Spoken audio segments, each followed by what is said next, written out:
आप सभी को नमस्कार। मैं भूदेव शर्मा आज हिंदी की ऑनलाइन क्लासेज में आपको क्रियापद पढ़ाने के लिए तैयार हूं। आइए, क्रिया का पद परिचय करते समय निम्न बिंदुओं का उल्लेख करना चाहिए। क्रिया का पद परिचय करते समय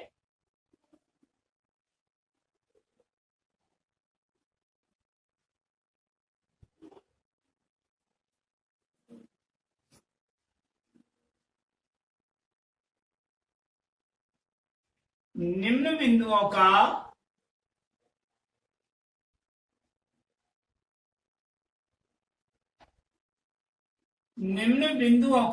उल्लेख करना चाहिए।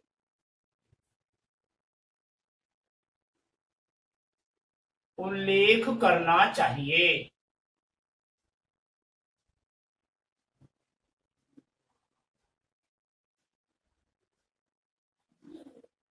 नंबर 1, सर्वप्रथम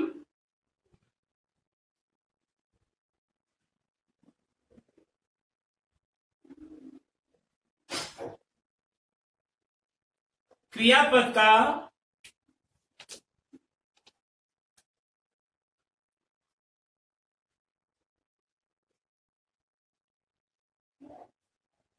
कर्म के आधार पर क्रिया का भेद बताना चाहिए।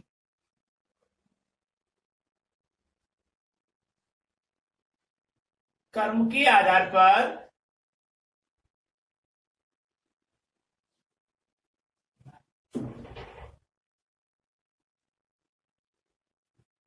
क्रिया भेद बताना चाहिए।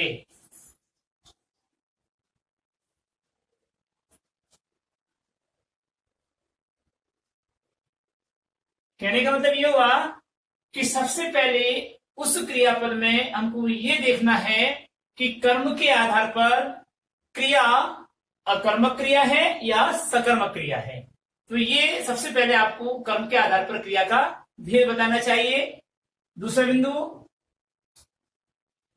क्रियापद में प्रयुक्त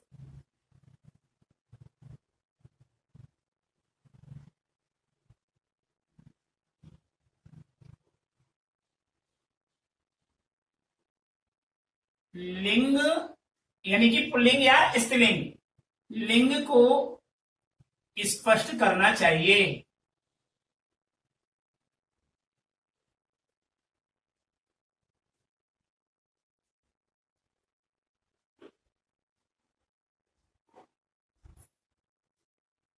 तीसरा बिंदु,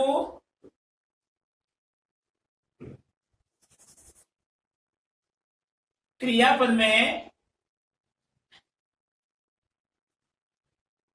प्रयुक्त वचन निर्धारित करना चाहिए।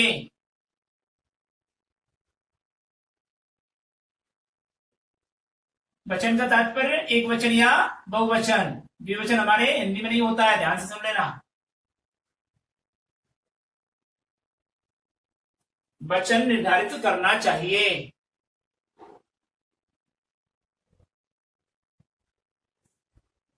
और नेक्स्ट पॉइंट है, प्रयुक्त क्रियापद में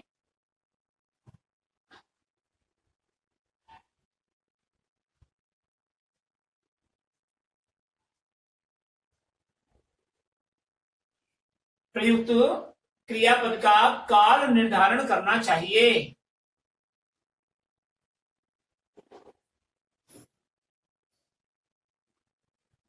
निर्धारण करना चाहिए। अर्थात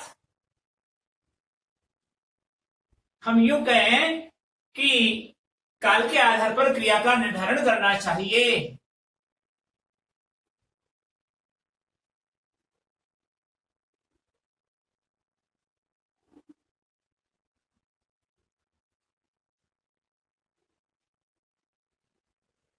क्रिया का निर्धारण करना चाहिए।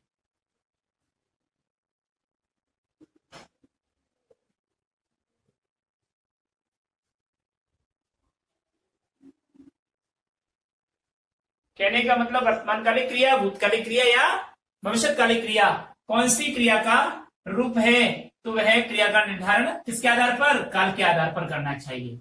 और पांचवा बिंदु, प्रस्तुत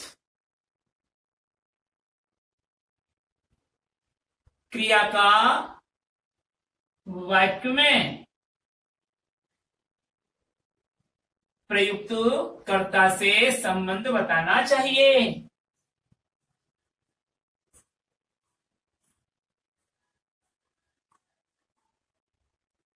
संबंध बताना चाहिए।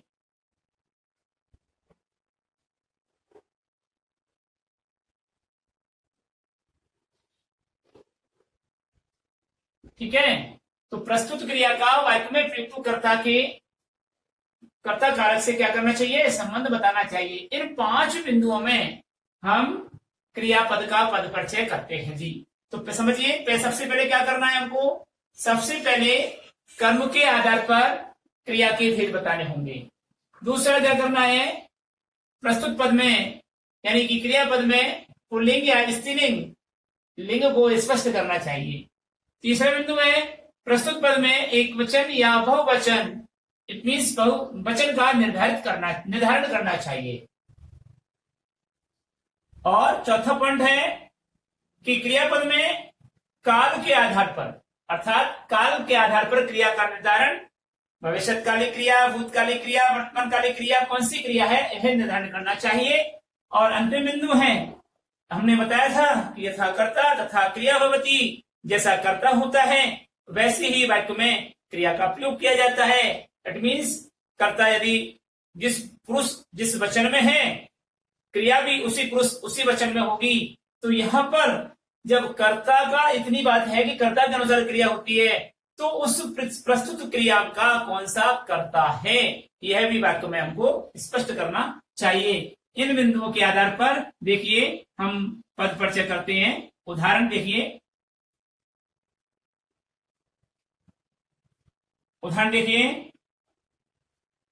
रुचिका कहती है कि वह विद्यालय जाएगी। रुचिका कहती है कि वह विद्यालय जाएगी।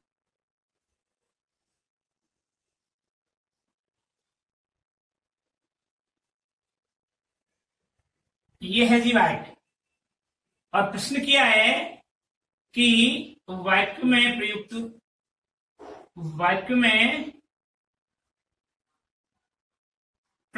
क्रिया का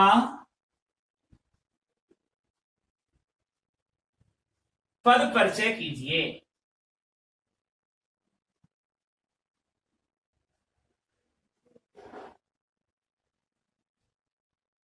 स्पष्ट देखिए, कभी रुचिका कहती है कि वह विद्यालय जाएगी। सबसे पहले तो हमको यह देखना है कि वाक्य में क्रियापद क्या है, वाक्य कौन सा है, संयुक्त वाक्य है, सरल वाक्य है या मिश्र वाक्य है। तो ये मिश्र वाक्य का रूप है, मिश्र वाक्य का रूप है, क्योंकि व्यधिकरण योजक चिन्ह की का प्रयोग किया गया है और यह क्या है, आश्रित उपवाक्य है और ये उपवाक्य है। तो मिश्र वाक्य है ये। तो मिश्र वाक्य में 2 क्रियाएं हैं, पहली ये क्रिया है और दूसरी ये क्रिया है, यानी क्रियापद 2 हुए। अब प्रश्न किया कि वाक्य में प्रयुक्त क्रिया का पद परिचय कीजिए, तो हमको कौन सी क्रिया का पद परिचय करना है?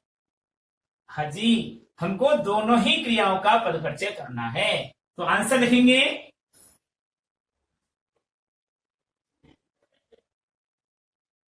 क्रियापद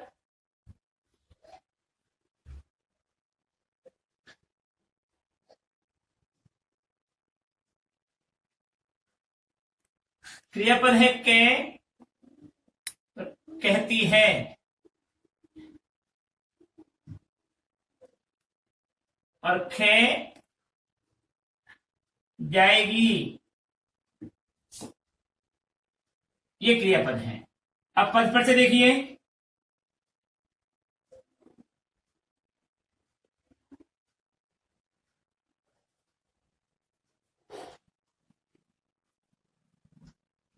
के कहती है।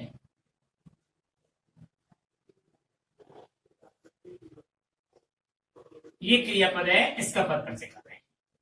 तो पहले बिंदु क्या अकॉर्डिंग, क्रियापद का कर्म के आधार पर क्रियाभेद बताइए। तो वाक्य की तरफ आइए और वाक्य यहां पर जो उपवाक्य दे रखा है, ये एक वाक्य पूरा हुआ और इसे की क्रिया है। किसको कहती है, कर्म को ढूंढने के लिए वाक्य की क्रिया को साथ लेकर के प्रश्न का वर्तमान काल की क्रिया को साथ में लेकर के प्रश्न करते हैं किसको। इसका जो भी उत्तर आता है वह हमारा कर्म होता है। क्या होता है, कर्म होता है। तो देखिए यहां पर किसको कहती है प्रश्न करने पर आंसर नहीं आता, और जब कर्म नहीं होगा इस वाक्य में क्रिया के साथ, वह अकर्मक क्रिया होगी, सकर्मक नहीं होगी। तो यहां अकर्मक क्रिया का रूप है। तो सबसे पहला बिंदु क्या हुआ पद परिचय का, नंबर 1 कर्म के आधार पर। यह पद कौन सा पद, यह, इस पद का हम पद परिचय कर रहे हैं। तो यह पद अकर्मक क्रिया का रूप है, अकर्मक क्रिया रूप में प्रयुक्त हुआ है, ऐसा क्रिया रूप में प्रयुक्त हुआ है। हाँ ऐसे भी सही था, यह पद अकर्मक क्रिया का रूप है, प्रयुक्त हुआ है। ठीक है, देखिए दूसरा बिंदु हमारा कहता है कि क्रियापद में प्रयुक्त लिंग को स्पष्ट करना चाहिए। अच्छा, अगर हम ये कहते कि मोहन कहता है, तो यहां पर क्या आ जाता, लिंग कहता है। क्रिया से पता चल जाता है कर्ता का लिंग का। तो यहां पर रुचिका स्त्रीलिंग का शब्द है और कहती है स्त्रीलिंग का शब्द है। अगर ये आता कि रुचिका कहता है तो इस वाक्य गलत है, क्योंकि या तो रुचिका के स्थान पर पुरुषवाचक कर्ता आना चाहिए या कहता के स्थान पर कहती है आना चाहिए। तो यहां कहती है लिंग कौन सा है, स्त्रीलिंग। तो यह पद स्त्रीलिंग में प्रयुक्त हुआ है।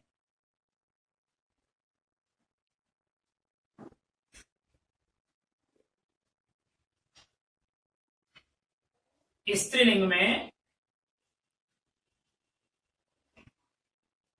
प्रयुक्त हुआ है।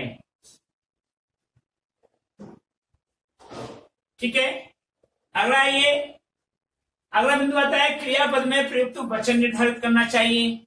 अगर यहां पर आती कहते हैं तो क्रियापद वचन का हो जाता, तो कर्ता भी क्या होता, वचनांत होता। तो कहते हैं यह पद क्या है, तीसरा पॉइंट पर, यह पद एक वचन में प्रयुक्त हुआ है, एक वचन में प्रयुक्त हुआ है।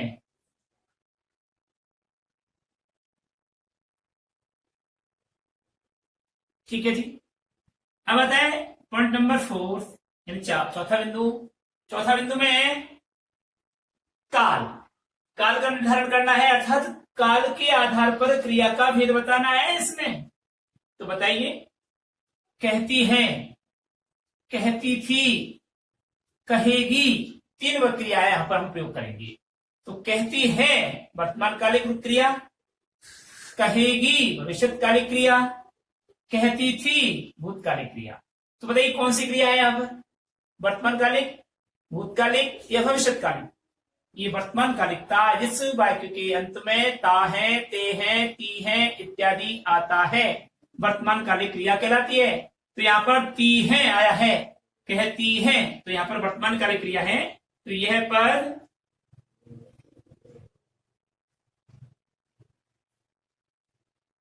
वर्तमान कालिक क्रिया का रूप है।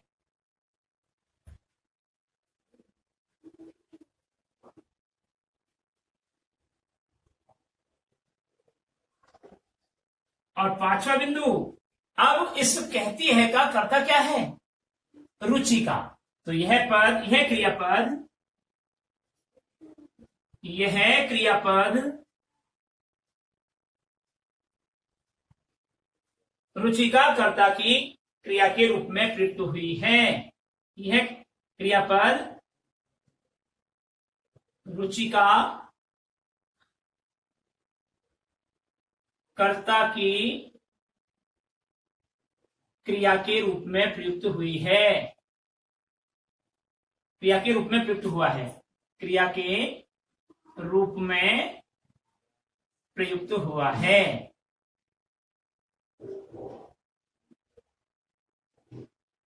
ठीक है, इस प्रकार हमने कहती है का तो पद परिचय कर दिया। कैसे कर दिया कि यह पद अकर्मक क्रिया का रूप है, अर्थात अकर्मक क्रिया के रूप में प्रयुक्त हुआ है। यह पद स्त्रीलिंग में प्रयुक्त हुआ है। यह पद एक वचन में प्रयुक्त हुआ है। यह पद वर्तमान कालिक क्रिया का रूप है। और पांचवा अंतिम बिंदु, यह क्रियापद रुचिका कर्ता की क्रिया के रूप में प्रयुक्त हुआ है। ठीक है, प्रयुक्त हुई है नहीं आएगा क्योंकि हमने क्रियापद लिख दिया, पद पुल्लिंग शब्द है इसलिए। और अगला देखिए, अब हम दूसरा करेंगे जाएगी, खेगा जाएगी।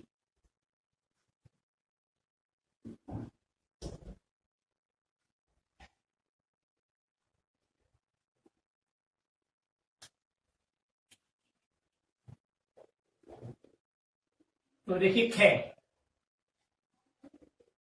में आएगा जाएगी। ये क्रियापद है, सिंगल इन्वर्टेड में क्लोज करें, रेखांकित करें, एरो लगाएंगे। और अब देखिए बिंदु नंबर 1, यह पद,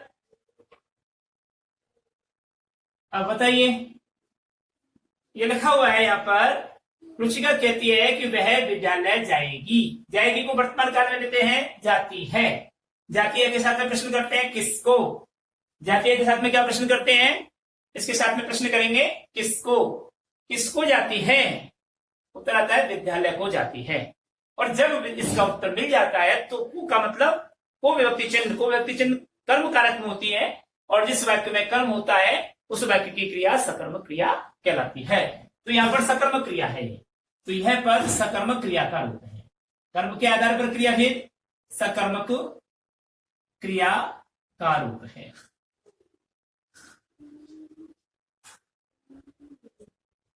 न्याय समझ में, कर्म को ढूंढने के लिए वाक्य में प्रस्तुत क्रिया को वर्तमान काल के रूप में परिवर्तित करते हैं।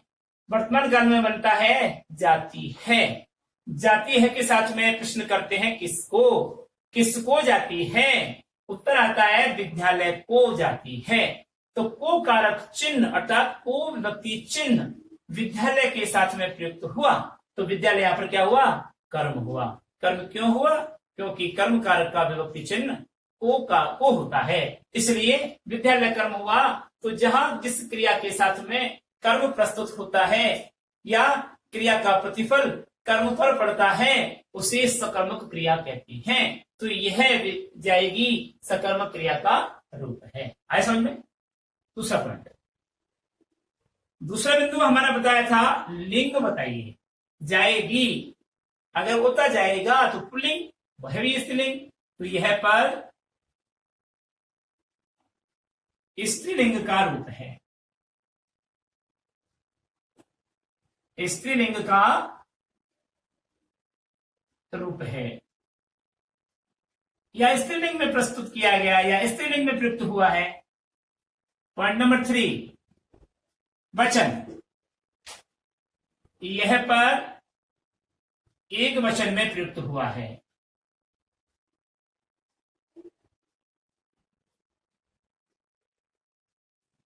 एक वचन में प्रयुक्त हुआ है।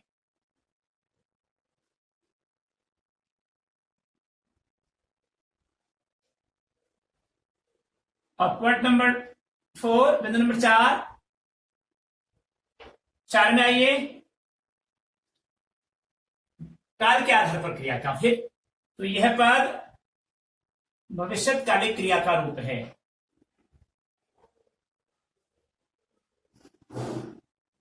यह पद भविष्यकालिक क्रिया का रूप है।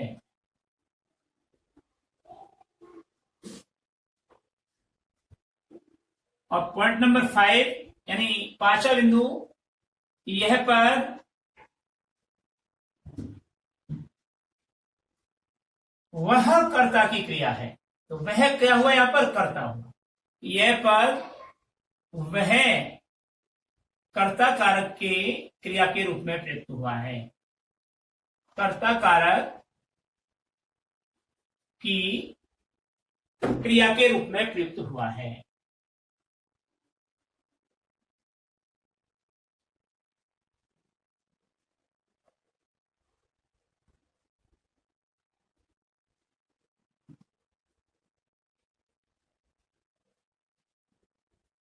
ठीक है, तो इस प्रकार से इन कहती है और जाएगी दोनों क्रियाओं का पद परिचय हुआ। अब वो रेखांकित करके दोनों क्रियाओं के बारे में पद परिचय पूछता है और आप कहते हो सर 2 नंबर का बिंदु आएगा, 2 नंबर का प्रश्न आएगा और 10 लाइनें लिखनी पड़ेंगी। नहीं, 2 नंबर का बिंदु आता है और जब एक ही क्रिया पूछी जाती है तो 3 से 4 पॉइंट आपको पद परिचय में लिखने पड़ते हैं एक पूछने पर। और अगर 2 पूछी जाती है तो आप 2-2 बिंदु आप लिख दें या 3-3 बिंदु आप लिख दें। इससे ज्यादा आप प्रयोग नहीं करें, समय की अनावश्यक वेस्टेज होगा और आपको नंबर भी इतने ही आएंगे जितने इनमें आ सकते थे। ठीक है, ये तो आप में कॉमन सेंस होना चाहिए कि एक ही अगर वो दे रहा है, एक ही अंडरलाइन किया है, एक ही क्रिया के बारे में पूछ रहा है, एक ही पद के बारे में पद परिचय पूछ रहा है, तो हमको कम से कम 3 से 4 बिंदुओं का उल्लेख करना चाहिए। 5 करते तो कोई अतिशयोक्ति नहीं है। और जब 2 पूछ रहा है, एक से अधिक बिंदुओं का पद, एक से अधिक पदों का पद परिचय कराना चाह रहा है, तो वहां ऐसी कंडीशन में आप 2 भी लिख सकते हैं और 3 भी लिख सकते हैं। लास्ट 3 लिखें या 2 लिखें, आपको 2 नंबर आ जाएंगे 4 लाइन में। ओके, तो इस प्रकार से अगला उदाहरण देखिए।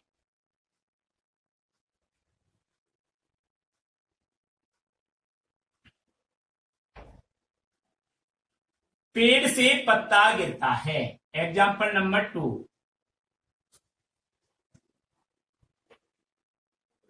पेड़ से पत्ता गिरता है। ध्यान दीजिए, यहां पर क्रियापद छाटिए और क्रिया का पद परिचय कीजिए या रेखांकित पद का पद परिचय कीजिए, ऐसे पूछ सकता है। रेखांकित पद का पद परिचय कीजिए।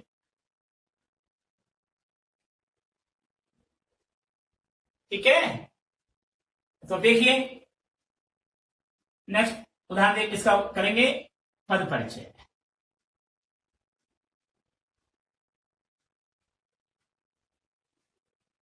गिरता है।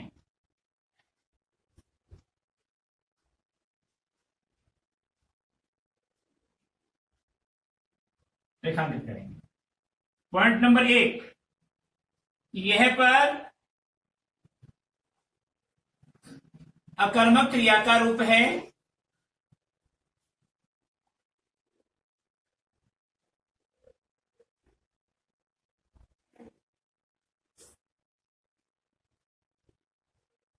अकर्मक क्रिया के रूप में प्रयुक्त हुआ है।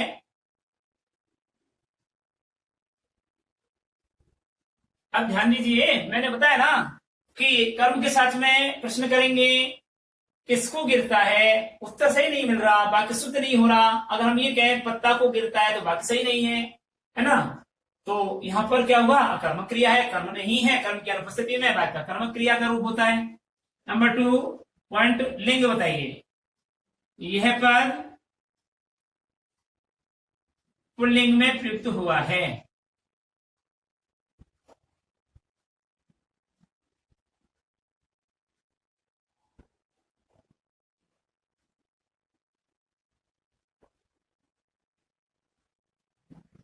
पॉइंट नंबर 3, यह पद अगर यहां था पेड़ से पत्ते गिरते हैं तो बहुवचनांत क्रिया है, लेकिन यहां पर एक वचन की क्रिया है तो यहां पर लिखेंगे एक वचन का रूप है।